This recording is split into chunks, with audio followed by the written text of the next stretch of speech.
is 2025 hair trends. I see hair all day long on Instagram. That's what I follow. I follow barbers, I follow hairstylists all over the world. I see this stuff on TikTok and Instagram and YouTube, but I also do haircuts in Nashville and in LA basically. And there's a big difference between what we see on a screen and what we see in real life. So I would say on a screen, what we tend to see more is kind of larger than life, kind of avant-garde versions of what people in real life are doing. If you see somebody with big, crazy, messy, flowy hair on TikTok and they got 1 billion likes, those sort of platforms kind of favor the avant-garde, the over-the-top, the ridiculously, grand beyond what a normal person would actually do. And so in real life, what people are requesting is like, they go, I want this thing I saw on TikTok or on YouTube or on whatever, but can you like tone it down a little bit? So there's a lot of trends that I see all over the internet that I kind of see leaking into real life, but then I also see a lot of trends in real life that I don't really see represented very much on the internet. In fact, a lot of times these days, I don't post on Instagram as often as I used to because hair that's trending right now, more or less, is like kind of mundane and normal and regular looking compared to what has always been a big hit online. So going to YouTube and TikTok and looking for the latest trends, I feel it's not the best way to do it. It's a good way to get clued in as far as what's happening, but as far as to find something that works in real life for you, that you're not gonna get roasted for having like the biggest, craziest hair that you saw on TikTok. I mean, I don't know, maybe like if you're cool enough, you could pull off the biggest, craziest hair on TikTok, but most people in real life can't pull off some of the crazy stuff we see getting highlights on the internet. So moving forward into 2025, what I'm seeing a lot, there's not any one particular thing that's huge. It's kind of like maybe 3 haircuts that are really standing out. So for one, people really like natural finishes. They don't want everything to look pomaded perfectly into place. They don't want everything to look pristine and styled and put together. It is very, very popular now to look like you kind of just happened by accident. Like my hair doesn't look like I styled it, although I did take 10 minutes to flat iron all the little pieces and everything. People don't want to look like they try to style their hair. And when I first started cutting hair back in like 2004, that was the look back then. Nobody wanted to look like they styled their hair either. And so it's come all the way back around. That's how old I am. Overall, like everything that's popular looks very accidental, even if it wasn't. There's memes about the llama with his hair like super messed up, and they say like, oh, every kid looks like this right now. Yeah, on TikTok, every kid looks like that, but it's again just an exaggeration of what they actually look like, which is just messy enough, just a little bit kind of unfinished. I mean, for example here, I don't know if I have the best shot to show this, hopefully I do, but on this side of this haircut, I finished everything kind of neat and tidy. This was popular for the last 10 years. On this side of the haircut, everything's a little bit messier. This is popular now, the kind of like grown in edges and sort of unfinished looks like that. I'm seeing this pop up in like, I guess what you kids would call the flow haircut. That is messy pieces of hair that's just moving back everywhere. The wind blows, your hair goes crazy. We're not seeing as much like styling the hair in a way that when the wind blows, it doesn't move. We're seeing hair that you run your fingers through it and it just like flips out everywhere and it becomes like a big mess. I'm also seeing for more of like the professional types, very 1980s, 1990s businessman. It's a little bit less messy than what we're seeing on the younger kids in the TikTok generation, but it is still shaped in the same way, which is sort of a longer bottom comparative to a shorter top. For the last 10 years, everything was very long on top down to very short on the bottom. We call this graduation in a haircut, and I'll get way more into this in later videos. Almost every haircut that was popular from like 2012 to 2022 was very long on top and very short on the bottom.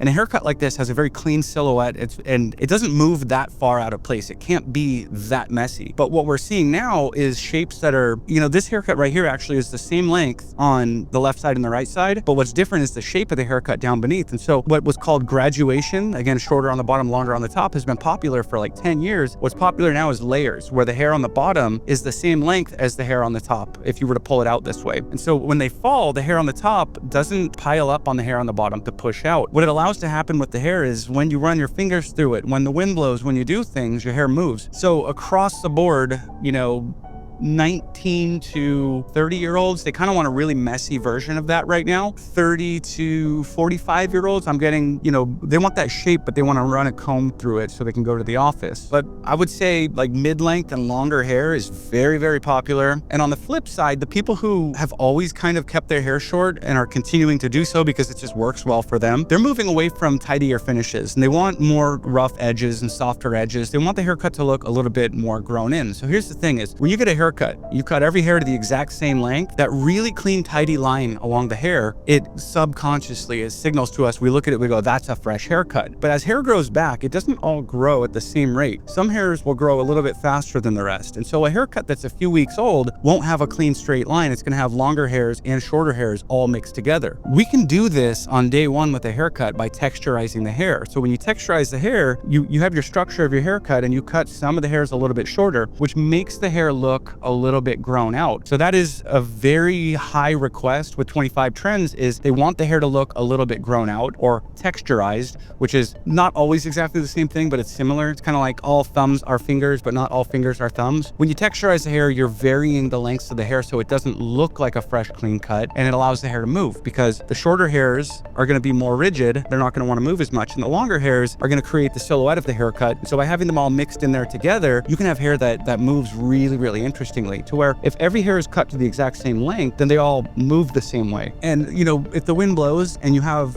all one length hair, it just wobbles like a wall of hair. But when you have texture and layers in there, the wind blows, your hair just balloons to life. So across the board, whether your hair is very short, like mine's relatively short, or whether your hair is on the longer side, like maybe this mannequin here, layers, texture, natural texture. People for years and years and years wanted to just blow dry their hair straight. It didn't matter who was in my chair, they all wanted to leave straight hair. That was super popular. But now people with curly hair want to wear it curly. People with straight hair want to wear it straight. People with wavy hair want to wear it wavy. And so that's very much like fully in trend now, is to wear your natural texture. And I think part of the reason that these layered shapes are becoming more popular than the graduated shapes that have been popular is that they grow out more nicely. You don't see them grow back and fall apart in quite the same way. With a graduated haircut, anytime you have longer hair on top of shorter hair, it's gonna push away from the head and create a silhouette. Now, if that silhouette is nice and shapely and it's sitting on just the right parts of your head, it's beautiful. But as your hair grows out, this weight line here is gonna melt and shift down, and you're gonna have weight sitting on the wrong part of your head. And essentially, that's kind of what an Edgar haircut is when you have the weight sitting way too low and way too heavy on the head, and then you go, oh, that's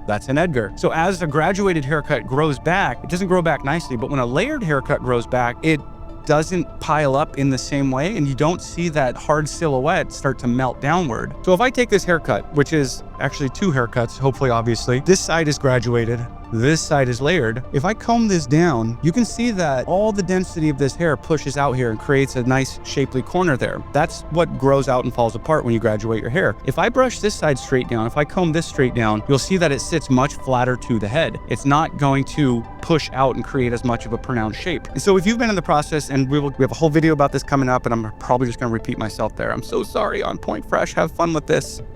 If you find yourself needing haircuts very frequently because it gets blobby and shapeless, you might want to layer your hair. And this is what's really driving 2025 trends. Layers, texture, natural texture, and long-lasting haircuts that don't fall apart. By the way, if you're watching this and thinking, I have no idea which one of these cuts would look good on my face, that's literally why we built Rate by Fresh. Pick 4 hairstyles and it'll show you exactly how each one looks on you. You can keep watching and try it at the same time if you want. It'll make the whole process way easier. Video 2, how to get a soft haircut. In this video, I want to discuss the idea of a soft haircut, which is very, very rapidly growing in popularity. The idea is nothing on your haircut looks crispy and sharp. Everything looks a little bit grown in, a little bit organic, a little bit more natural. It's only with modern technology that we're able to put super crispy, sharp lines on a haircut. If you look at actual pictures of guys from World War II, they never had blurry fades. That's kind of a modern thing. What's becoming very, very, very popular right now is these softer haircuts. So where it gets kind of tricky is the whole culture of barbershops for decades now have been perfecting hard, fresh, crispy haircuts. And so a lot of them, when they look at a softer haircut, they're like, well, that's just wrong. Like, so many classic barbering techniques are designed to do the opposite. And so it's very thrilling for me to watch the trends literally flip upside down. And I'll show you that on this mannequin head here in just a few minutes, what I mean by that in a very literal sense. There are methods to cutting hair to create harder, blunter lines, and there are methods to create softer lines. Now, I don't know how useful it would be in a video like this for me to teach you how to do a haircut, but the way I see it is 20 years ago, if you went to buy a car, anything the salesman told you, you had to just believe it. But now if the car salesman tries to tell you something, you could say, hang on, dude.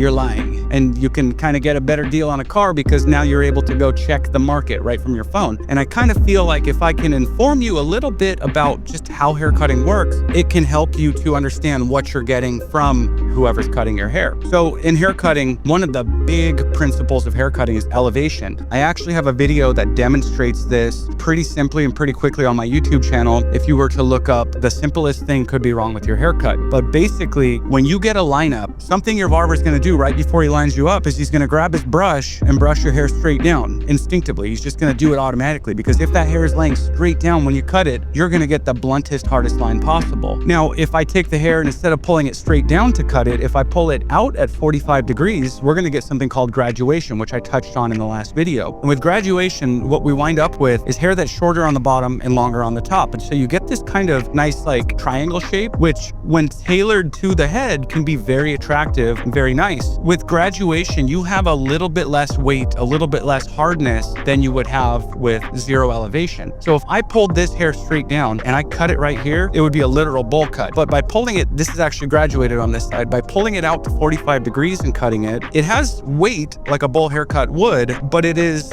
blended into shortness beneath. And so that's what graduation is. Now, if I take that hair and I pull it straight out parallel to the ground and I cut it to the same length out here as I did on this side of the head, we're gonna have layers. So with layers, when the hair falls down, this hair on top doesn't come anywhere near the hair on the bottom. And in between those two lengths, we have layers. What this allows the hair to do is move really, really gracefully. Layers create movement and they create softness. If I pull this hair straight down and I cut it all to one length right here, zero elevation, let's just say theoretically we have 100 hairs right here, and we have 100 hairs right here, and we have 100 hairs right here. What's gonna happen is by the time all of that hair comes down to this straight point where I cut it, we would have 900 hairs pushing out here. It'd be very thick and very heavy. And so this is why as you grow your hair out, it can be very advantageous to layer your hair. So like on this side, right here where we do see this weight with the graduation, we've got theoretically, let's say 100 hairs, 200 hairs, 300 hairs. This hair up here is reaching all the way down to where this hair is reaching. So we have all these hairs piling up and pushing out and changing the silhouette of the haircut. But where we layered the hair, this hair on top doesn't come anywhere near the hair on the sides. And because of that, nothing's piling up here. And because nothing's piling up, we don't have weight on the haircut pulling it down. This is what causes hair that really flips and moves and dances and does fun things throughout the day. If I just kind of zhuzh this up, you'll see it kind of bloom to life, to where on this side where it's graduated, it's a lot more prone to want to fall back to sitting perfectly styled. So I know that was a big, long tangent, a little bit away from the initial question, but when you want a softer haircut, the thing to look for is that every hair is lifted either out or up as it's cut. I'm talking around the perimeter and everything. When you see these flow haircuts all over TikTok, those are very layered. Everything is lifted when it's cut. Nothing is cut downward. And so looking at maybe your barbershop you've been going to, look through their Instagram, see the kind of looks that they're doing. If everything is perfectly crispy and sharp and lined up, you might have to find a better barbershop, and not a better one, but a different one, more suited to your needs. It's not a better, worse thing. It's like, you just got to fit your vibe to the vibe of the shop that you're walking into. Look at the stylists and barbers working in there and go, oh, hey, they dress like I dress. Like, they're going to get it. And as I said earlier, the trends now are literally upside down from what they were before. This is what was popular for years and years, like 10 years now. This is what's popular now, having shorter hair on top to longer hair on the bottom. Mod cuts are done this way. That is literally how you do a mod cut, is you cut short hair to long hair. And so the shape of the haircut is literally upside down from what it was 10 years ago, what the shape of the popular haircut is anyways. So that the trend has been reversed now, and layers are the key to getting that softer haircut. Even when I'm doing a very, very short haircut and I go to like clean up the edges and I don't want it to be lined up, even at its very, very short length, I'll lift it upward and cut it and then let it fall down. And that little bit of elevation change is going to drastically change the way that it sits and falls. It's going to look more wispy and more broken up. So as far as how to request this kind of haircut, anytime you're requesting any haircut, start with pictures. Start with exactly 2 pictures actually, because if you bring in 10 pictures, it's like overwhelming for the stylist. You bring in 2 pictures, I can look at that and cross-reference like what's similar about the 2, what's different about the 2, and then I can ask you more details, like this one's like this, but that one's a little different. What do you like more? And I see that they both do this. Is that something you're looking for? So bring in 2 pictures to begin with. But the other thing is just use the words layers and texture. Say, I want a lot of layers, I want a lot of texture, I want a lot of movement. And if you're in the kind of shop that lines everybody up, just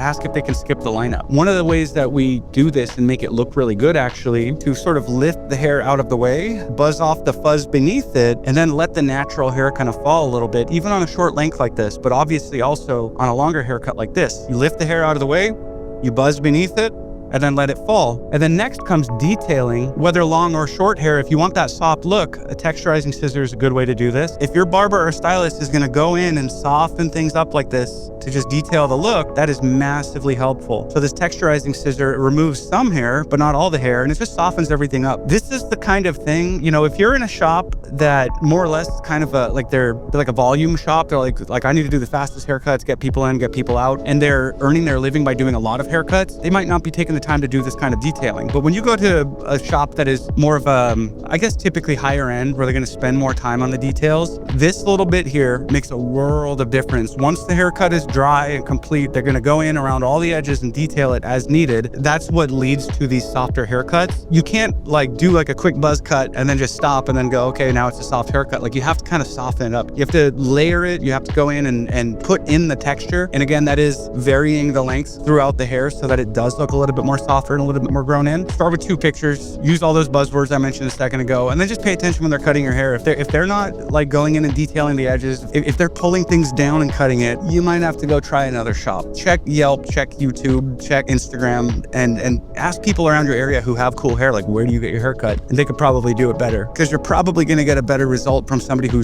specializes in that kind of hair than somebody who works in a shop that doesn't really do that kind of haircut.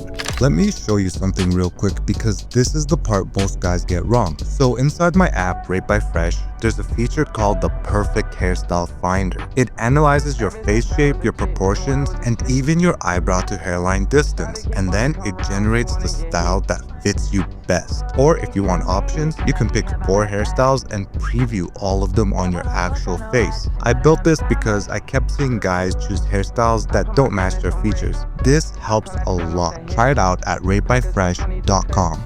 How to find a hairstyle that works for you. In this video, I want to talk about some of the factors that have come up with my clients over the years regarding how to find a really suitable hairstyle for them. Now, online, I often see videos about this, and I've made one myself, in fact, that mostly focus on the physical aspects of the hair, but like truly suitable hair goes much deeper than that. There's a lot involved, including what you want to say about yourself and how often you want to spend doing your hair. And so I think you need to take a step back from the technical know-how of this haircut versus that haircut and how many millimeters is this, and look at kind of the bigger picture of the narrative of the hair, which sounds really hippy-dippy, I know, but you know, I've done set work before, I've done photo shoots before, I've done music videos and this sort of thing. And when you're working on set like that, you have a director and they say the hair needs to look like 1920s, or the hair needs to look like whatever it needs to look like. They tell you the story the hair needs to tell. And I've taken that approach with my clients over the years. After dabbling with that kind of work, I really like the narrative and the direction of the hair. And I've found that by focusing on that, my clients find hair that isn't following the trends, but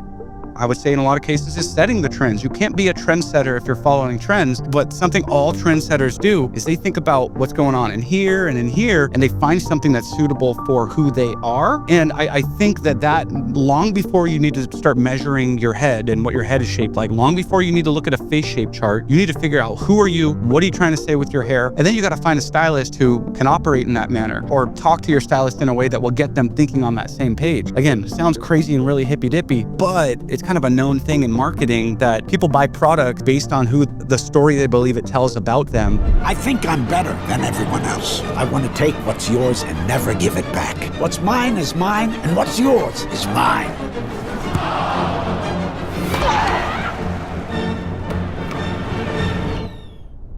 And our hair is exactly the same way. Everybody's hair says something about them, whether they intend it to or not. Like when I get my hair cut, I go to this guy, Brian Hickman. He is a legend, $300 haircuts. But I sit down with him and I say, I want to look like I could be a character in the movie Boondock Saints. Those guys, they have a vibe. Like they dress in a kind of way and the hair looks in a kind of way. And there's a very strong narrative behind their hair. And so even though I don't have like the trendiest hair, it very much fits my style and what I think is cool. So I think to find suitable hair, you have to find that out for yourself. You get bonus points. If you're watching a movie and you see Jeff Bridges in 1985 and you're like, dude, he looks actually kind of cool in this, but it's not trendy. If you catch yourself liking something that's not trendy, go full speed in that direction. That's how you're gonna find your suitable hair. If you like something, but it also happens to be super trendy, that's not your voice. That's you following, and which is fine. Like we all need to do that in some places in our lives. But if you want to have really suitable hair that is your hair, and you're known for having you're that guy with that hair, ignore the trends and pay attention to what you want to say with your hair. If I put clean, tidy lines on a haircut, that says this guy cares to look good. But if you're the kind of guy that, you know, you like to wear kind of beat up construction boots because they're really comfortable and they just fit your lifestyle, and you don't want to worry too much about having nice, tidy shoes, and you would rather wear like a vintage leather jacket as opposed to wearing like a brand new All Saints jacket. If you have that kind of vibe, you probably don't want a haircut that has a I really care to look good vibe to it. It doesn't match. It doesn't fit together. And so finding a suitable haircut is like very, very much a part of finding your own personal style. And when you have a great hairstylist, they're excellent at, like, I scan my clients, not just first time, but every time they come in, I look at what they're wearing. I talk to them about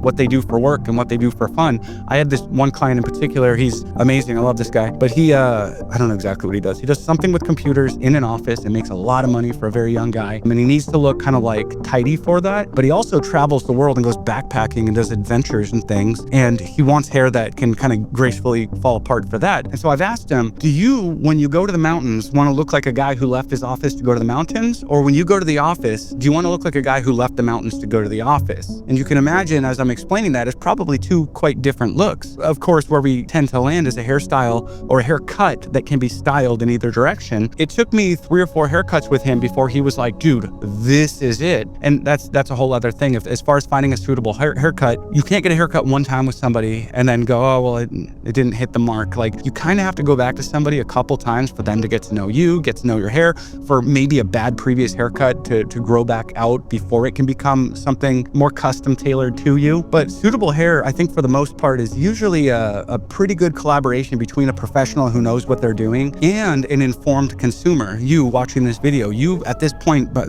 even after just a little bit that I've said already, you know more than the next average guy walking down the street about hair. And so go in there with your informed opinions, sit with somebody who's got experience and opinions of their own, and collaborate and find something that works. Something I've noticed is some of my most stylish and most successful actually clients, like I'm talking like Bentley money guys, they don't sit down and tell me exactly how to cut their hair. They sit down and go, you're the expert and my time is too valuable for me to learn about my hair. And even in those cases, I have to drag it out of them. I say, no, even though you're too important to worry about your hair, I want you to worry about it a little bit, because I'm not gonna find something perfect for you if I don't know what you want. You can think you don't have the time to worry about your hair and want to hire it out to somebody else, but really the best results come from you worrying about it and someone else worrying about it together. It's like a teamwork thing. And regarding some of the technical stuff, like I've already covered graduation and layers, like that, all of those technical phrases and details and haircut buzzwords and stuff, that's mostly more for the professional to worry about. If you say, I want a lot of movement in my hair, depending on your texture, depending on the way it grows, depending on how flexible it is, depending on so many factors, that could be the difference between me cutting the hair here versus here versus here. Ever so subtle changes, but that's kind of like if somebody comes in and they tell me I want it cut, and this has happened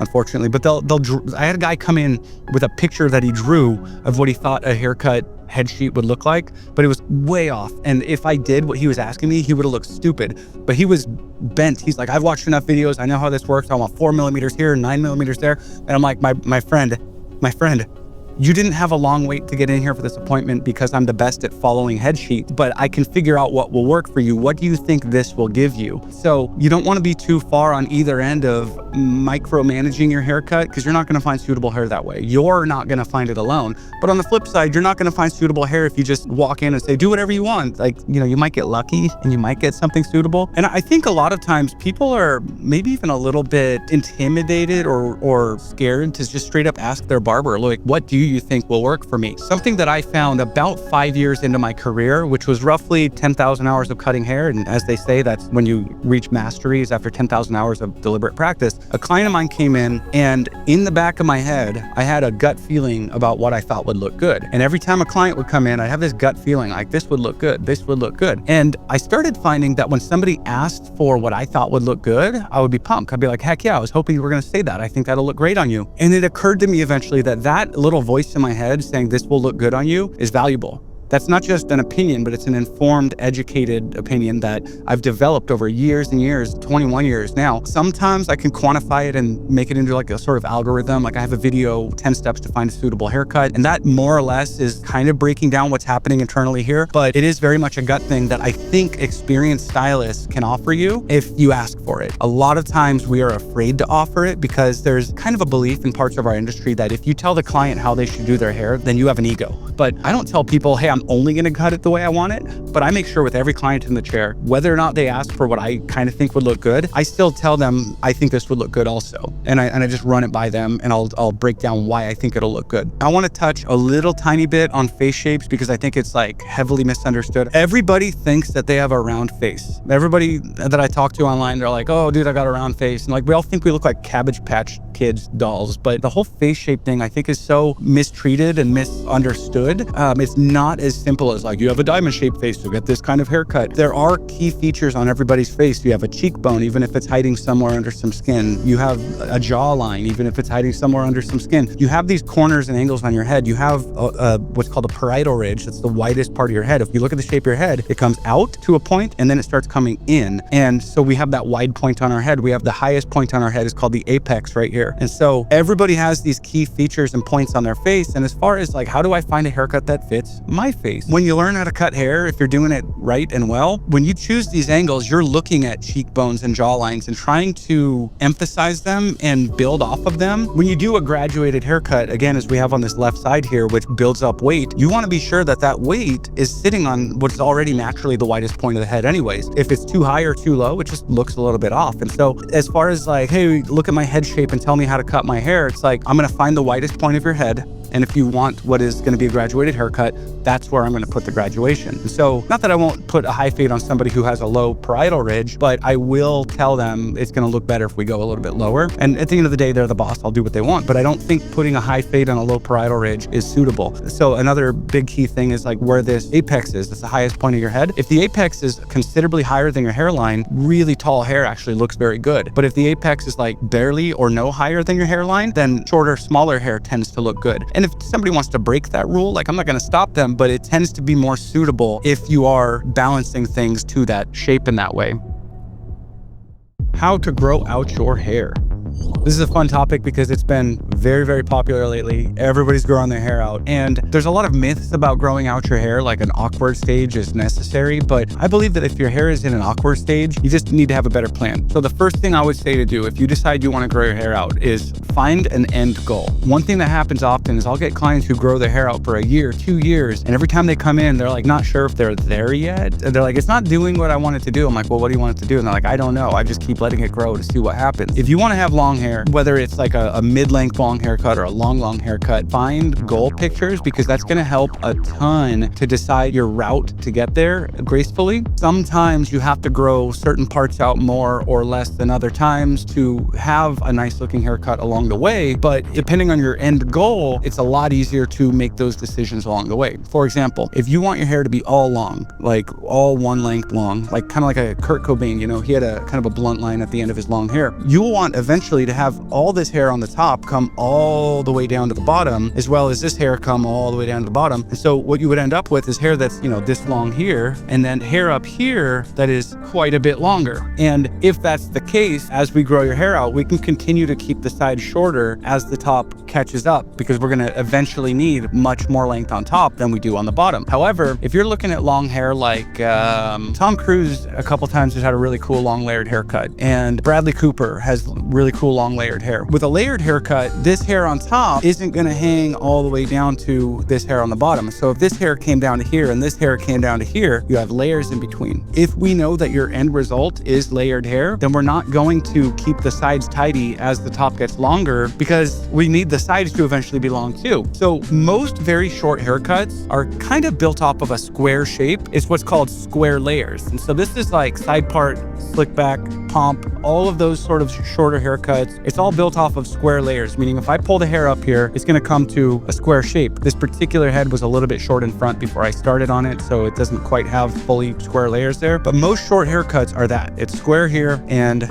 square here. Now, what square layers will give you, especially if you put graduation under it, is a strong corner, as I've been pointing out on this head so far. When your hair is very short and that corner is placed just right on your head, it looks good. As it starts to grow out, this corner is going to shift down the head and start to become kind of an Edgar. If you have a very short haircut and you just let it grow out, eventually you're going to have this kind of triangle shape where it gets really, really heavy at the bottom here, and then you can sort of have a mullet underneath it. The way to mitigate that, the way to alleviate that is to layer your hair. And so once this corner sits too low, let's say this was like a bald fade, right? You went in, you got a bald fade, and you had like a real classically shaped haircut, longer on the top, slick back or combed over, whatever. As this grows out and this weight line gets too low and you have slop underneath, what you'll want to do when you get it tuned up is push that weight line back up and not cut the hair beneath it. And so maybe if you had a bald fade and it grew out to start to look like a mushroom or an Edgar, then when you go back in, get like a 3 here and put your weight line up where it normally would be. And then on the haircut after that, you'll want to layer it, which is again, cutting the top considerably shorter than where the bottom is. And so basically this angle right here, if this hair on top comes out to this comb and then each hair beneath it just comes right out to this comb, we have shorter hair on the bottom, longer hair on the top. Again, perfectly fine for a short haircut. If we keep growing out the top and this hair can reach out to here, but we still have very, very short hair on the bottom, the steeper this angle gets, the more weight we're going to have pushing out here. And you're eventually going to have a bowl cut or a mushroom cut or an Edgar cut. So at some point, what we need to do is start cutting up here to bring this angle back as this angle on the bottom comes out. Then eventually, when you have a perfectly straight up and down angle that way, you have a layered haircut as we do over here. One of the big hard hurdles to get over is if you're used to getting graduated haircut, tapers, fades, just classically shaped haircuts, you're used to your hair feeling really tidy around the bottom here. If you're gonna grow your hair out, you need to be okay mentally with like you're gonna have a little bit of slop here. Once the hair gets long enough that you can tuck it behind your ear, it's super easy to deal with. You just give it one of these numbers all the time and then it'll continue to grow very easily. But getting from a fade to tucking behind your ears, that can be a little bit kind of, it doesn't look bad, but it feels bad. And once it tucks behind your ear, then it feels neat again. But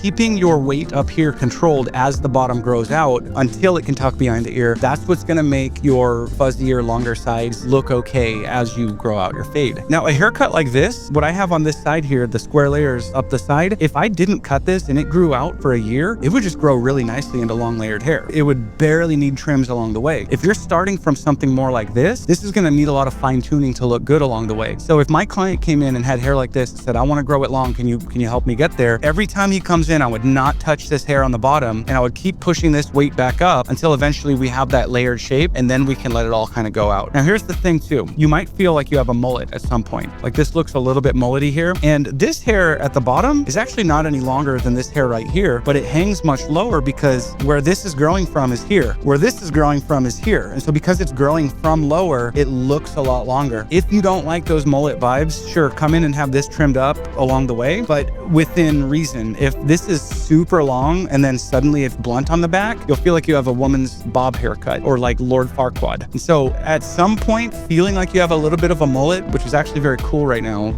tons of mullets these days, feeling like you have a little bit of mullet is sort of part of the process. And as long as you have length everywhere else, it won't be like an actual mullet. Like if it's only long in the back, that's literally a mullet. Another thing that can be very helpful growing your hair out is dusting the ends. Your hair grows about a ½ inch per month. That's on average, everybody's hair. And some of the things we do to it can damage it. I guess I should talk a little bit about that since I'm here. Blow drying your hair can damage it. Doing it once a week is not going to damage it. Doing it twice a day will damage it. Chlorine will damage your hair. If you're a water polo player or a swimmer or something, you probably already have damaged hair. The sun could damage your hair. If you're going to be out in the sun all day long, wear a hat. And so any one of these things, sure, can damage your hair, but really if you're trying to grow your hair long, you want to be mindful of all of those different things and you don't want to stack the factors. I know some people who blow dry their hair every single day, but they never go in the sun, they never go in the chlorine, and the hair's not damaged. And when I see people who are trying to grow their hair out and they start to get this damage, it really always comes from stacking those factors. They go, oh, well, you know, I go to the beach every single day and I just lay on the sand and get sun on my hair. And so it's fried up. It's blonde and cool looking, but if you're going to grow your hair out, be mindful of those things. Thermal style less often, keep it out of the sun, don't go into chlorine water. One trick that I've heard for chlorine is if you're going to go into the pool and there's chlorine or whatever in the pool, take your head and stick it in the sink and put fresh, not chlorine water in your hair so it's totally saturated and dripping wet, and then jump in the pool. Your hair's like a sponge. It'll soak up water, right? And so the theory is if it soaks up fresh, non-chlorinated water before you get into the pool, then it can't soak up the chlorine water. And so I don't know how scientifically, factually accurate that is, but it makes sense to me, and it might be worth trying if you are going in the pool quite a bit. Anyways, back to the split ends. You will sooner or later get damaged. Some hair textures can get like 9 feet long and never show any damage. There's some hair textures, like for me, I tried to grow my hair out one time and it got like to here and it just kept splitting. It just would not get any longer. You will want to trim off your split ends. It's going to grow a 1/2 inch per month. And so let's just say every 3 to 5 months, you cut off an inch. You're slowing down the overall process, or it might feel like, but you're actually speeding it up, because what happens is as your hairs grow and they start to become damaged, the damaged ones will break off really, really short. If this potentially had damage on it, the damage starts on the ends and it starts creeping up the hair shaft, and then it'll break off like here. Like maybe you'll have an extra inch of hair if you don't trim it, but you're also going to wind up with half of your hairs are only half as long as all the rest of them. So if you try to grow your hair out without any trims and you start finding really short ones that just aren't as long as everything else, that's your hair breaking and becoming damaged. And so it's an old wives' tale that trimming your hair makes it grow faster. It doesn't make it grow faster. What it does is it prevents it from breaking off shorter, so then it's able to grow longer. It is super important if you are going to grow your hair out. If your barber who you've been with for years is amazing, but all he does is short haircuts, he might not be the guy to help you get long hair. If your stylist that you've gone to, or your wife goes to, or your girlfriend or your mom goes to, only does long hair and doesn't know anything about short hair, they're not going to be the one to help you grow your hair out either. You kind of have to find somebody who does short hair and long hair to help guide you through the process. And I believe if they know what they're doing, you won't have a single day of awkward phase. And going back to what I said about suitable hair and having it be a collaborative effort, come in with your end goals. Tell me what you like and don't like about your hair. And then if I recommend something, you go, well, no, I just don't like the way that looks. So like, we can find other options. We can get you there. But an awkward stage is basically when hair is at a point where it either doesn't have a shape or it doesn't have a direction. It doesn't have a place that it's willing to go. Oftentimes, just brushing it back is a really easy way to grow your hair out. But sometimes when it's too short to do that, like my hair won't lay back right now, it's too short. You got to find other things that it can do. So something I do with my clients who are growing their hair out is every time they come in, I'll test their hair, I'll move it, and I'll look at what it wants to do. I'll look at how it's waving and where it's sticking up and what the cowlicks are doing, because they'll change. I mean, they won't literally change at the root as your hair grows longer, but the way your hair acts outside of the scalp will change as it becomes more flexible and becomes longer. Another thing to know about growing your hair out is if you're used to using a lot of product, longer hair, believe it or not, actually needs less product, because longer hair is going to move. It's supposed to move. So you want to use lighter products and less product to allow your hair to move, unless you want that glued down to your head, cemented, shiny look. Video 5. How to pull off a buzz cut and make a buzz cut cool. When is it time to get a buzz cut? This is a fun topic for me because I think there's a whole huge, massive subsection of the hair industry that kind of thinks a buzz cut is always neat, always tidy. Their view of what it can be is very small. And the thing is, if we look around at culture, we look at Brad Pitt's buzzed hair, and we look at Ryan Reynolds when he buzzes his hair, Ryan Gosling, and any of these celebrities we see with buzzed haircuts, there's like little subtle things that those cool people, the influencers, the movie stars, that they'll do with a buzzed head that you don't see in real life. You do in my chair. If you come in and you say, I want a buzz cut, but make it like kind of Hollywood, we'll do these details. The key to getting a buzz cut and not feeling like super generic is the most minor details. Because with hair this long, that's all you have is minor details. You don't have a lot of hair to work with. So every summer when it starts to get hot out, I get a lot of guys who just want to hit the reset button, start over, get themselves a little Hollywood buzz cut just to start fresh for I want to say New Year, but I guess that would be January. But when it's hot out, you don't want to deal with your hair. If you're going on vacation, you're gonna be in and out of the water, you don't want hair that you have to style, that's a good time to buzz your head. And then of course, if you're receding, like I'm starting to, that might be a good time to look into buzzing your hair. I'm not ready for it yet, but I'll get there. I'm 40, I'm allowed to recede a little bit. So what comes to mind for a lot of people if we talk about a buzz cut is really tidy, really crispy, really fresh lines. And that is a cool look if it fits your style. If you're wearing brand new, fresh, crispy trainers and like your shirt always looks brand new, if you're that guy, if you carry yourself that way, then having a perfectly crispy haircut is like, it's a part of the look. It finishes the look. But on the flip side, if you're a little bit more casual, you like to wear, faded jeans, and you have more of a casual look, and you're not so pristine looking all the time, then having some of these little quirky details can be suitable to you. But getting the details right to match your personal style is like absolutely necessary to having a buzz cut that doesn't feel homogeneous or boring. It can feel like you take all your character, all your personness, all your personal uniqueness and throw it out the window because now your hair is just buzzed. But if you focus in on the little details, you can absolutely tune a buzz cut to look just like you. I've actually been seeing a lot in, I don't know about popular media, but a lot of podcasters seem to be doing this kind of messy buzz. I think his name's Chris Williamson. He's like a British guy maybe, but he has a podcast that I keep seeing popping up, and he'll always has this kind of messy buzz cut and it looks freaking cool on him. Andrew Huberman always has kind of a messy buzz cut. It looks freaking cool on him. Now, let me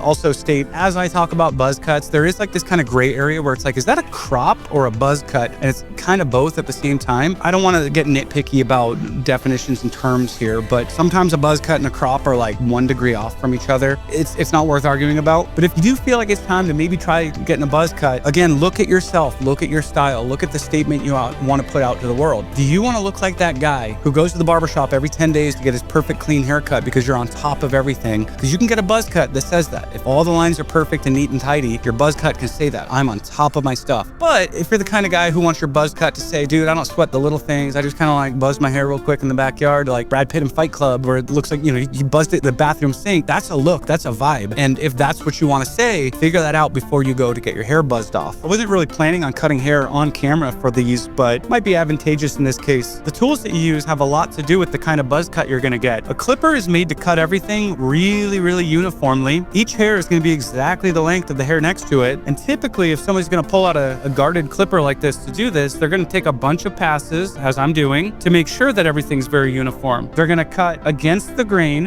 which is going to uniformly lip the hair to make sure it's all cut the same. This is, I think, what most people think of when they think of buzz cut, probably because the clipper buzzes. That makes sense to me. Some people even call these a buzzer. I think that's what moms call them. Yeah, cut your hair with the buzzer. That's definitely not gonna lay forward enough to get lined up.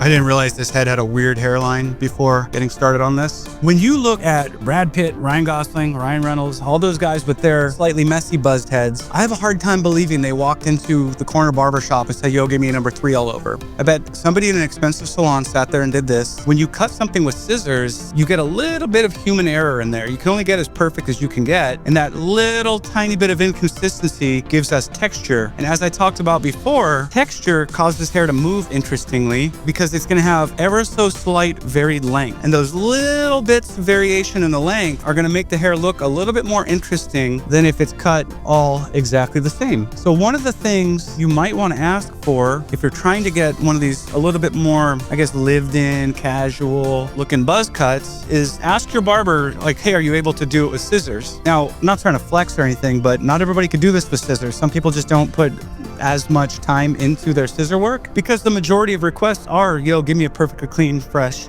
clipper cut. But one of my mentors told me early on, don't use clippers because they're cheap and they look cheap. I'm not saying that. I'm saying that that's what I was taught. So I learned how to do everything with scissors. Some people online, believe it or not, some of the haters, they'll see me doing this and they'll go, that's pointless. You could do it faster with clippers. And it's not about speed. It's about the finish we get. It's about making the hair look a little bit lived in, a little bit soft, a little bit grown out. Because some people want short hair that is not neat hair. And this is how you might achieve that. Going back to what I had talked about earlier with your head shape and finding a suitable haircut, it's pretty key if you're gonna do a buzz cut. Now, one length all the way around is pretty cool. I think it looks very casual. It's like it's not too uptight, but if you find that widest part of your head, and your barber should be able to do this, they should know that that's where the short hair should stop being short and the long hair start being longer. If you go above it, you'll look like you're in the military. Not a bad look if you want to look like you're in the military. If you go below the widest point, you're gonna look, if I'm being blunt and honest, I think it looks kind of cheap. To me, it looks like you went to a $15 barber. But it's a look. Some people can pull it off. In keeping with my theme here of clipper finish versus scissor finish, I'll cut the sides on this side using a clipper. So on top, we did a 2. On the side here, I'm gonna do a 1. And we're gonna keep the weight line right on the widest part of the head.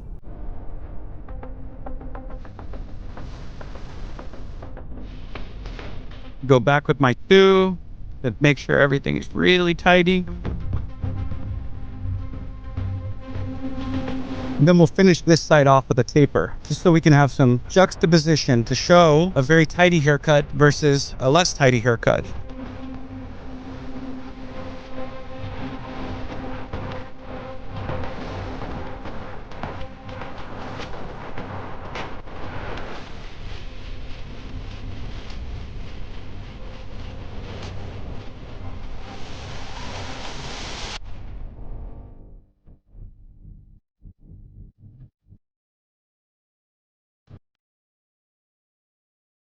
When cutting hair with a scissor, again, there's that little bit of human imperfection there that's going to make the hair look a little bit grown out, but also you can go in and really sculpt like each individual hair one at a time to have a little bit of, I guess, that's the word I'm looking for. Like texture is the easy way to say it, but little details like this little jaggedy neckline here, those are the sort of things that can make a buzz cut really whisper different. It's not exactly the same as just doing a quick sloppy buzz cut yourself, although sometimes that can be actually quite cool looking, but it's more like going in and deliberately fine-tuning the details to have the kind of finish you want. And I'll say again and again, there's more than one kind of finish for a buzz cut. You can leave things very, very soft and very, very natural looking, even if it's very, very short also. When you see a Brad Pitt or the like with a buzzed head, it's usually less likely that somebody slapped on a number 2 guard and more likely that they sat and did this all the way around. And that's kind of what gives it that little bit of a natural look. Granted, I did this literally as fast as I could for these cameras. If I was doing this on an actual human, that would take a little bit longer to fine-tune the details and get everything very smooth looking. But you can see, looking around the hairline, there's a bit of cowlicks and things here. It's a little bit distressed looking, to where this side I aim to make everything a little bit more uniform. This is a very tidy finish. To put a taper on there, it says that guy just got a haircut. This doesn't say that guy just got a haircut. So you can have a buzzed head in a way that looks like, you just don't sweat the little things, or you can have a buzzed head that looks like, you don't sweat the little things. Maybe you cut it a week ago, maybe you cut it yourself. You're gonna let it kind of grow in and not make it a high priority to keep it pristine. Or you can have a buzzed head that says, dude, I get a haircut every 6 days and I have a barber on retainer and my life never gets even a little bit out of place because it's always clean and crispy. Hopefully that kind of got you thinking about, if you're gonna buzz your head, how can you do it in a way that's going to make it your buzzed head and not just a basic buzz cut.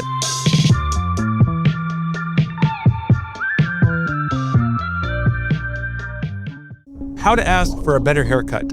This is a fun one because I've seen people online for years looking for that magic buzzword, that magic inside haircutter talk lingo to request a better haircut. And really, what I think the reason that's there is because on our end as an industry, we've done kind of a poor job communicating with our clients. I know barbers where if you go in and you don't tell them which number, they'll straight get mad at you. They'll go, yo, like, why are you trying to make my job hard? Just tell me what number to use. The thing is, like, this is leaving people feeling like I need to get a better haircut, or how do I ask for a better haircut? So I can only speak from my perspective. I know a lot of other hairdressers who would agree with me on these things. So I think the number one best way to start asking for a haircut is to begin with a picture or maybe a short video clip, but don't make them sit and watch the entire tutorial video about how to do the haircut. Like, that's just not going to work. You can't teach them in a 3-minute video how to do a haircut. Like, they either know how to do it or they don't. If you start with 2 pictures, exactly, that's actually the best way. I already mentioned that in one of the other videos, but starting with 2 pictures is great because I can look at the 2 pictures and I can see what's similar between the 2. I can see what's different between the 2. And from there, I can begin the conversation about what you like and what you don't like and what this hair says to you that you want your hair to say. And I've had people bring me 10 pictures. Like one instance in particular, I can think back to, this was like 8 years ago. Somebody came in with like 10 pictures and I was just overwhelmed.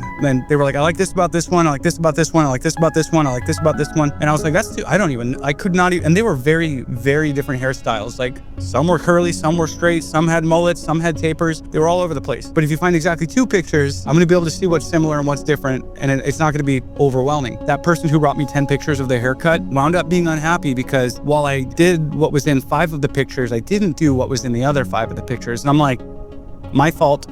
I should have communicated better, but I'll communicate right now. 2 pictures, exactly. Not 1, not 3, 2 pictures. Another thing that can be massively, wildly helpful is to tell your barber or hairstylist what you like about your hair and what you like about the picture and what you don't like about your hair and what you don't like about the picture. I like to ask this question when I'm speaking in front of a room full of barbers. I like to say, hey, does the number 2 show skin? And it's a fun question to ask because sometimes it does, sometimes it doesn't. Some people don't like to see their skin on the sides of their hair, but they'll come in and they'll say, hey, just give me number 2. And I'm like, whoa, that didn't tell me anything. Do you want to see skin? And you can kind of tell after having enough experience, like whether or not a number 2 is gonna show skin on that guy. But don't tell me how long to cut the hair. Tell me what you want to see, what you don't want to see. I don't want to see skin, but I want a number 2. I'm like, well, and I'll secretly do a number 3 and they'll love it. And then they'll think they got a number 2. So they'll ask the next guy for number 2. Here's another thing about the number 2, not to go too far off on the tangent, but every clipper brand has different lengths for the numbers. An Andis Purple Guard number 2, this guy right here, this is a different length than an Oster number 2. So when you go to a barber and say, give me a number 2, they're not gonna ask you which brand number 2. to. They're going to go with whatever brand they have. And this number 2 might be different from a different brand number 2. It's a very common thing. But if instead of saying number 2, you say, I want it short on the sides, but I don't want to see skin, they're going to know how to give you exactly what you want. But if you just ask for number 2, how can they give you any value beyond what you can give yourself if you go buy a number 2 guard and do it on your own? I get clients who, they say they want to grow a mullet, but they hate when it flips out here. So I'll ask them that. If they say, I kind of want a mullet, I'm like, do you like it flipping out or do you like it hugging in against the head? They go, oh, I hadn't thought about it. Okay, well, let's get thinking about it because I want to give you the best haircut that you can have. And being aware of the things you like about your hair and the things you don't like about your hair and the things you want to see it do, communicating those things is really the key to getting the best haircut. If you go to a barber or hairstylist and you say, I want graduation here and I want layering here, that still doesn't tell them exactly what you want. Just tell them, I want it to flip out here. I want it to hug in here. I want more volume here. I don't like it when this happens. Like for me personally, this side over here always sticks out. So I just roll with it. I just go with messy hair because I can't get it to lay down. I communicate that with my hairdresser. I say, it's always going to stick out here and it bugs me. And he goes, well, how do you want to deal with that? Do you want to grow it really long to lay it down? Or do you want to do a hairstyle that's going to look okay sticking out? We can give you these solutions if we know what you don't like. And I've had some people surprise me. I'll look at their head and think like, oh, they got a perfectly good head of hair. But then once they say, I don't like how this does this and this does this, and I'll look at it and I go, oh, okay, I can see how that would bug them. And let me be clear that oftentimes the things that bug you about your hair aren't even ugly or bad or wrong. Like cowlicks, for example, we think we need to fix cowlicks in a sense of overpower them, control them, lay them down, but that's not always the best solution. Sometimes you just lean into it and just have a hairstyle with cowlicks because some hairstyles look really cool with cowlicks. Communicating to me about your cowlick, again, is gonna be the key driver to get a better haircut. If you come in and say, take an inch off the top, give me number 2 on the sides, you may or may not get a good haircut. There's like no guarantee there. But if you do tell me that, I'm gonna ask you, do you wanna see skin on the sides? Do you want the top to lay back? Do you want it slick? Do you want it to have volume? Do you want it to look kind of casual and loose and messy? Does it bug you when this cowlick sticks up? If you find yourself in the kind of barbershop where going that in depth about your needs makes you uncomfortable, I hate to say it, but find a different barbershop. It's not better, it's different. There are barbershops that work wonderfully if you tell them what number. And there are other barbershops that work wonderfully if you sit down and admit what you really want. I've had so many clients over the years pull out their phone and go, I want, and they get real shy and quiet. And they show me a picture of like Justin Bieber or somebody who they don't want to openly admit that they like the look of that guy, but they're like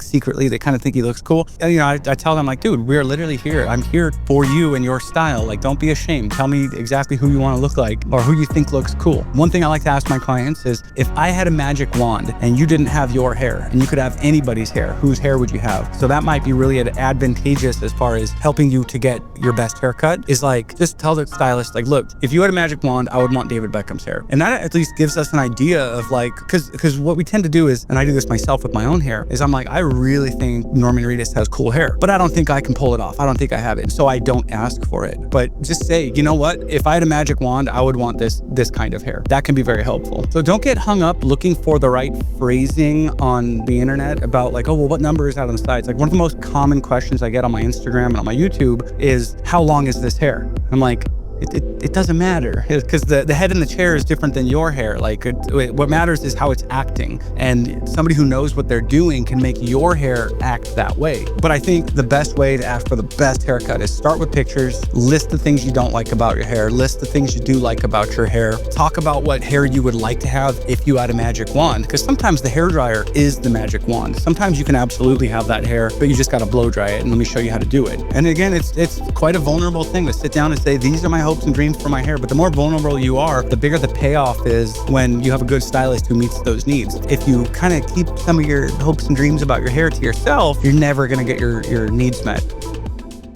Video 7, styling techniques.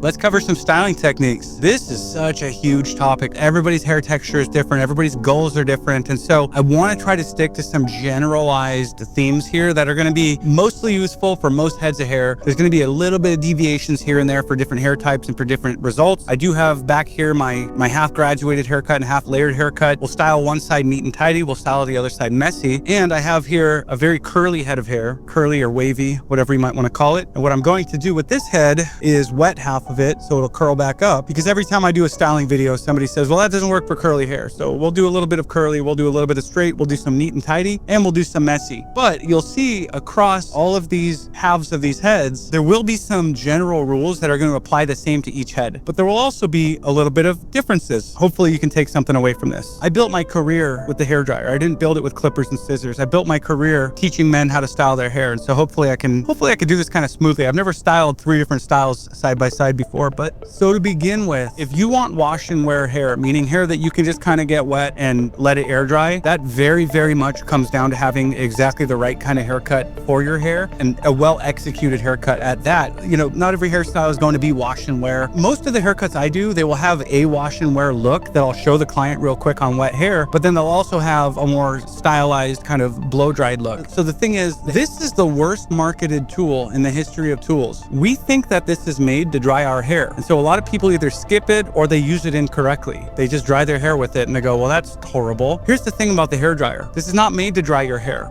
Sure it is, but what it's really made to do is change the way that your hair moves, change the way that your hair acts, change the shape of your hair, change the texture of your hair. This is like a hair transformer. It's not a hair dryer. The magic of the hair dryer actually doesn't happen as the hair dries. It happens after the hair dries. So what I would do for any hair that I'm working on, you don't have to start damp, but because I already blow dried this, I will. If the hair has been air dried, you can actually start on already dried hair to see the magic of the dryer. But if it's already been blow dried, then if it's cooked, it's already cooked. So one way to think of the hair dryer is kind of like if you've ever done any sanding or finishing work, paint work, we all kind of know generally, like with sandpaper, you start with a really coarse grit sandpaper, and then you use finer and finer grits of sandpaper until you get the level of polish you want. So with the hair dryer, it's kind of the same thing. If we want a really rough finish, we want like a coarse grit, so to speak, which actually would just be your hand. See these 5 bristles right here? They're barely gonna pull the hair. And if they're barely pulling the hair, they're not gonna pull it straight. They're not gonna smooth out cowlicks. And so if I blow dry by hand like this, I'm going to have a very rough finish. Just like if I sand with 80 grit sandpaper, I'm gonna have a rough finish. Now, once I'm done drying the hair with this coarse grit, I can use finer and finer grits. And in terms of blow drying, I like to think of that as the different bristles on my brush. This is the reason different brushes exist. A brush like this one is going to pull your hair a whole lot tighter than a brush like this one will. And by pulling your hair tighter, it's going to make it a little bit smoother, a little bit sleeker, a little bit shinier, a little bit straighter. It's going to lay your cowlicks down a little bit flatter. A brush like this one, this is going to pull your hair even tighter than this brush, which is going to pull even tighter than this brush. So this would be like our fine grit sandpaper. If you want to have like James Bond sleek hair and you want it like super smooth and shiny, you'll brush your hair with a brush like this. Now, just like with sanding, you would never want to start a project sanding with like super fine sandpaper because it'll take you years to sand your project flat. You start with a very coarse grit sandpaper to knock down all the high spots, and then you go finer and finer to polish off what the last sandpaper did. Similar to that, when you blow dry hair, you're going to start with your coarsest grit every single time, no matter what your hair texture is. You're going to blow dry by hand, moving the hair as much as you can to get it dry. Now, once the hair is dry, you can opt into tighter and tighter bristles if you want a smoother result, or you can keep blow drying by hand if you want a very rough result. So once I'm done blow drying by hand, if I want a smoother result, I'm going to go to a brush like this that has like kind of medium bristles. This is called a paddle brush or a padded brush, and I'll start blow drying with that. Once I'm done blow drying with a brush like that, if I want to go even smoother, that's when the boar bristles come in. This is very, very tight, very, very sleek finish. Whether we're working with straight hair or wavy hair or curly hair, that is the same process. The more you want to have a smooth, shiny, polished, sleek look, the tighter the bristles you want to use. So think of your blow dry in 3 steps, really. The first step is to dry the hair, or rough dry. That's when we're blow drying by hand. The second step is to polish the hair. Now, people get really afraid of heat damage, but heat is actually what's going to make your hair smooth and shiny. Heat and tension. So once the hair is dry, it's going to be big and fluffy and poofy. As soon as you have big, fluffy, poofy hair, a lot of people go, oh no, I did it wrong. That doesn't mean you did it wrong. It just means you didn't do it long enough. Your freshly dried hair should be big and poofy, but at that point, you can either increase the tension by using a brush or keep using your hand if you want to keep the waves and cowlicks in there, but keep cooking cooking the hair until it gets smooth. The magic of the hair dryer doesn't happen as the hair dries, it happens after the hair dries. So the third phase of blow drying your hair is setting the hair. And in this step, you kind of want to think of your hair like a fabric. If you take a hot shirt out of the dryer and you're not careful with it, it's going to cool with wrinkles. So we know you take a hot shirt out of the dryer, you have to be really, really careful. You don't want it to get wrinkles. Your hair actually works identically. When your hair is hot, it's going to be malleable. And wherever it sits as it cools is where it's going to want to stay. So that's actually why every hair dryer has a cold button. What you're gonna do after your hair is polished is you can go through section by section and use hot and then cold air to set your style in place. So let's do some actual drying here. High heat and high power to get the moisture out of the hair. Coarse grit, and I wanna move the hair a lot. You get bonus points for moving the hair more. So this head is now rough dried. It's very fluffy, it's a little bit frizzy. It has not been smoothed and polished yet. The big fancy word we use in the salon is seal the cuticle when the hair becomes shiny and smooth. We have not sealed the cuticle, we just dried the hair. But it's big and fluffy and puffy all the way around here. Now let's try this on the curly hair, which you can see now is beginning to curl up. Same rules, rough dry, high heat and high power with my coarsest grit. I'm gonna push the hair in the direction I want it to go, but I'm gonna move it a lot as it goes there.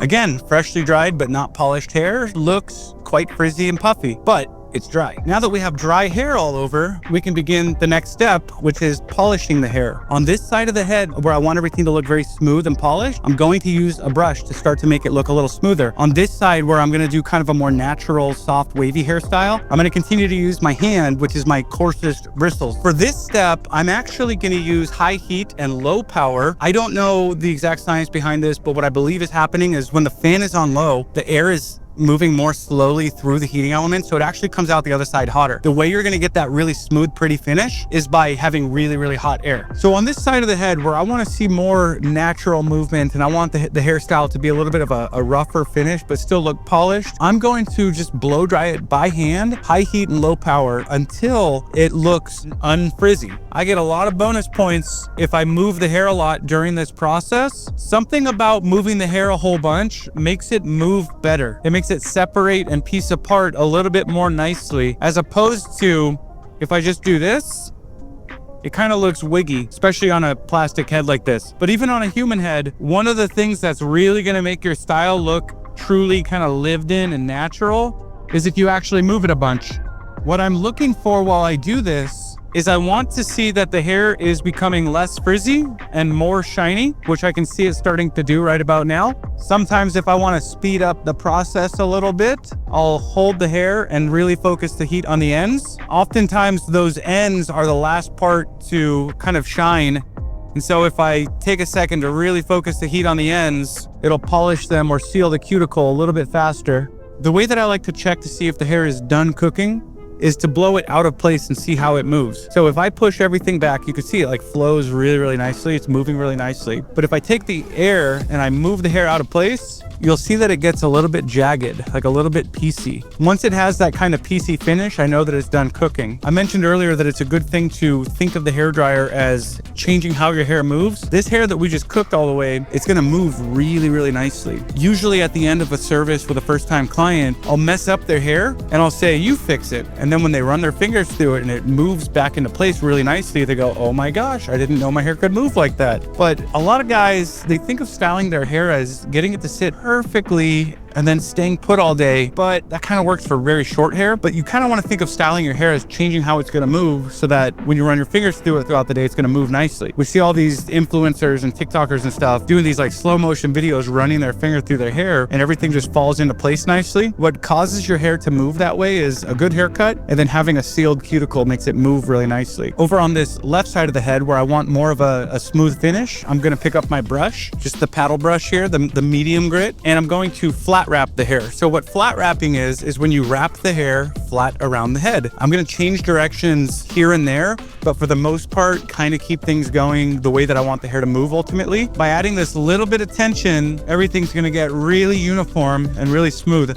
Again, I'm working with high heat and low power. You can see right about now, the hair is becoming a whole lot shinier, a whole lot smoother. That's the magic of the dryer, and that happens a good minute after the hair has already been dry. If I want to go even smoother, I can grab a boar bristle brush, which again is gonna have very, very tight, tiny little bristles. And now that the hair has been mostly smooth and mostly polished, I can go like next level polish with this. Boar bristle is gonna make your hair like super shiny and super sleek. You don't wanna start styling with a brush like this because it'll take all day to get the hair dry, and it'll probably get tangled up in more wavy and coarse hair. But if you can do the first pass with the other brush, then it's time to go in with a brush like this. So now that I've got everything polished, you can see that it's really flat to the head because we flat wrapped it to make it all smooth and uniform. At this point, I can, on this side of the head, go to the third step, which is setting the hairstyle. I'm gonna grab what's called a 9-row brush. This is kind of modeled after a Denman brush, very similar design. It's relatively low profile. It's got a half round and there's no holes in the back. What I can do with a brush like this is take small areas, lift them away from the head, focus heat into the brush to get that area good and hot. And then once it's hot, I can put it right where I want it to stay. And I can either let it rest there as it cools on its own, or I can cool it faster with the cold button. So for, let's just say we want to do like a pompadour hairstyle here, something that's going to be bigger in the front and sleeker in the back. What I can do in the back here is heat the hair. This is high heat and low power. Once the hair is good and hot, where I want it to lay flat, I'll hit it with cold air and keep working downward here. Now, near the middle of the head, I'll lift the hair, get the heat in there, roll it around the brush a bit, and let it kind of sit up as it cools. This is horrible hair, by the way. I think it is technically human hair, but it's like really low quality. In the front where I want the most volume, I'll focus the heat at the root, bend the hair around the brush, and then I'll hit cold air at the root. Same thing here, hot, and then cold.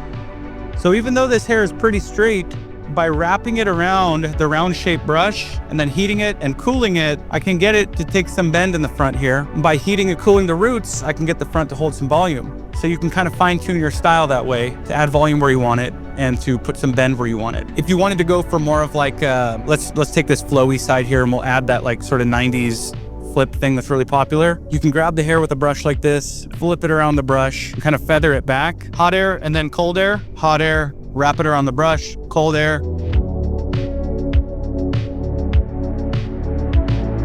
Now it has that bend sort of baked in there.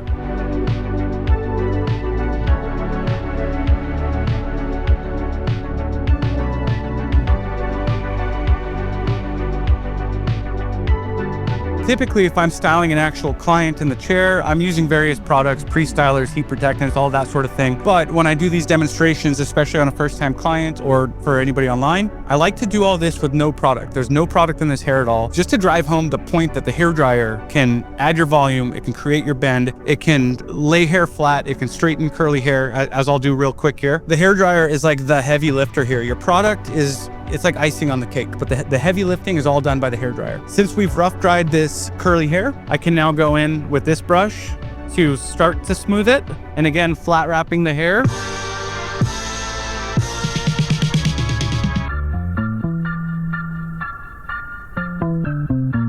So this brush just took our curly hair and made it wavy hair. I'm gonna go in with the boar bristle brush to try to get it a little smoother and a little straighter.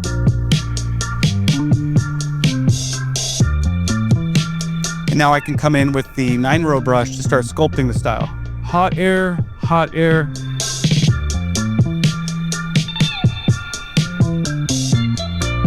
Now granted, a style like this would actually look really cool if it was left curly. In fact, if this was a client of mine, I would try to encourage them to wear it curly, but a lot of people with curly hair, they're like, no, I want to straighten it. Oftentimes when you heavily straighten and blow dry and really like thermally process hair, oftentimes it can look a little fake and like wiggy. And what I find is if I take the hair and move it a whole lot afterward, it looks a little bit more believable, a little bit more natural. So I'm just gonna like wiggle this at the root here, kind of scrunch it. If he wanted this like completely straight, I'd get out a flat iron, but these days, like not a lot of, actually for years now, not a lot of my clients have wanted to put in that kind of effort. They're like, you know, straight enough is good enough.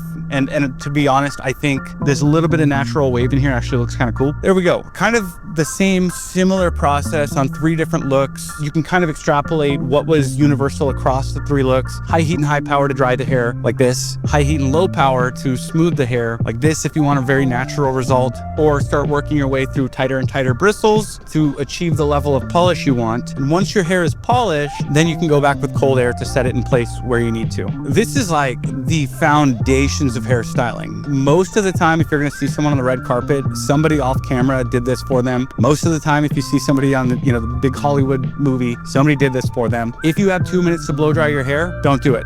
If you stop right when the hair is kind of like dry and frizzy and poofy, it's not gonna look very good unless you want poofy hair. Don't blow dry your hair unless you have time to go all the way through the 3 steps to fully finish it and seal that cuticle. Camera 1 rolls, maintaining healthy hair.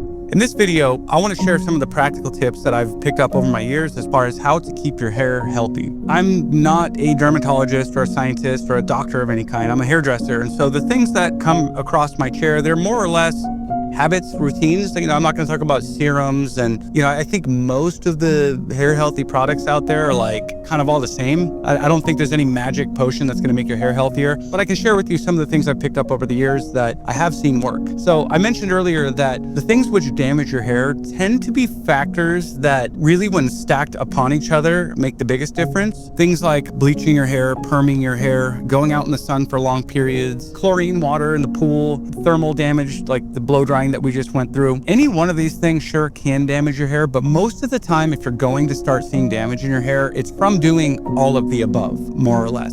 I have almost never seen anybody damage their hair with a hairdryer unless they were also doing 2 or 3 of these other things on the regular. I've seen guys who just live at the beach, they surf every single day, and their hair is fried because of it, but they never blow dry their hair. And so you got to look at all these different factors and just see how much you're doing each of them. If you are keeping your hair relatively short, who cares if you damage it? It's like your hair grows 1/2 inch per month, and if you keep your hair around 3 inches long, that means that you don't have any hair on your head that's older than 6 months old. And if you put it in the sun every day for 6 months, it's probably not going to get damaged. It's not until you've had it out in the sun and in the chlorine and under the hairdryer every day for, I don't know, a year and a half, say you have like 9 inches of hair or something, that's hair that's potentially going to become damaged. And so if you keep getting your hair trimmed and you're mindful of these things that can damage it, you should have healthy hair. Most people have healthy hair. It's actually really rare to find somebody who has damaged hair. If you are concerned about heat damage, there are a million heat protectants on the market. I think they do work for the most part. I want to say the base ingredient in them is like silicone. And what it does is it kind of helps to disperse out the heat throughout the hair as you're putting a flat iron or a blow dryer to it so that you don't get as hot spots. And I've seen people do these demonstrations where they'll put the heat protectant on a piece of toast and put it in the oven, and half of it burns and the other half doesn't. Pretty interesting stuff. Most people are a little bit alarmist about heat damage, and I want to say a lot of them do it because they're selling a heat protectant. I would say it's the kind of thing, just look at your hair. Look at your hair routines. If you've been blow drying every day and you're starting to see little crispy ends, yeah, go buy a heat protectant. If you've never seen any kind of damage in your hair, you might not need a heat protectant. But also, if you're the worrying type, whatever, it's $20 to go buy a heat protectant, probably $20-$30 might be worth doing. Another huge thing that I've seen factor into people's hair health is their nutrition. I've seen people who generally eat pretty good go through, rough times, and they eat a lot of fast food, or they're partying a little bit too much and they're not getting enough sleep and they're just not taking care of themselves. And so like when you see all this start to thicken up and people just start to fall apart and they're not taking care of themselves, their hair absolutely goes with it. I've seen dudes gain 20 pounds and their hair gets like 20% thinner at the same time, or it gets like a little frizzier, a little more wiry. So take care of what you're eating. Make sure you're eating healthy. That's going to be a massive factor to your hair health. And if you're doing all of the above and you still happen to notice like your hair is breaking or being damaged, it might be time to go see a doctor about it. Because, I work on things that are outside of the head. I don't like when you have these major problems that might be coming from inside, it might be a bigger issue, hopefully not, but talk to your hairdresser, see what they think about your hair's condition, see what advice they can give you, and if nothing's working, then maybe it's time to see a professional.